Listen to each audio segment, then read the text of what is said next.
हिंदू धर्म में सभी देवताओं के अपने अपने वाहन होते हैं। जैसे भगवान विष्णु का वाहन गरुड़ है, माँ लक्ष्मी का वाहन उल्लू होता है, भगवान गणेश का वाहन मूषक होता है, उसी तरह भगवान शिव की सवारी नंदी है। आपने शिव मंदिरों में देखा होगा भगवान शंकर के साथ बैल रूपी नंदी की मूर्ति भी रहती है।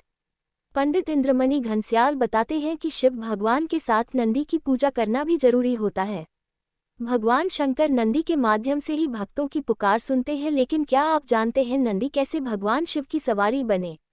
आइए जानते हैं शिव और नंदी की ये पौराणिक कथा। एक पौराणिक कथा के अनुसार ब्रह्मचारी व्रत का पालन कर रहे ऋषि शिलाद को भय होने लगा कि उनकी मृत्यु के बाद उनका वंश समाप्त हो जाएगा। इस भय के चलते उन्होंने पुत्र प्राप्ति के लिए कठोर तपस्या शुरू की। तपस्या से प्रसन्न होकर भगवान शिव ने शिलाद ऋषि को दर्शन दिए और वर मांगने को कहा। तब शिलाद ऋषि ने शिव से कहा कि उसे ऐसा पुत्र चाहिए जिसे मृत्यु न छू सके और उस पर आपकी कृपा बनी रहे। भगवान शिव ने उसे आशीर्वाद देते हुए कहा कि उसे ऐसे ही पुत्र की प्राप्ति होगी। अगले दिन ऋषि शिलाद एक खेत से गुजर रहे थे। उन्होंने देखा कि खेत में एक नवजात बच्चा पड़ा है। बच्चा काफी सुंदर और लुभावना था। उन्होंने सोचा कि इतने प्यारे बच्चे को कौन छोड़कर चला गया। तब शिवजी की आवाज आई कि शिलाद यही तुम्हारा पुत्र है।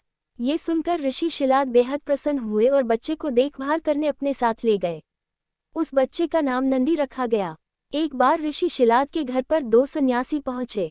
उनका खूब आदर सत्कार हुआ।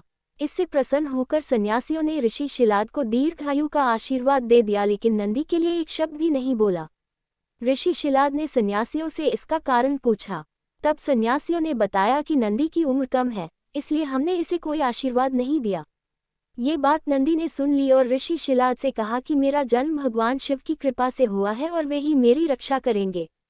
इसके बाद नंदी भगवान शिव की स्तुति करने लगे और कठोर तप किया। इससे प्रसन्न होकर भगवान शिव प्रकट हुए और नंदी को अपना प्रिय वाहन बना लिया। इसके बाद से भगवान शिव के साथ नंदी की भी पूजा की जाने लगी।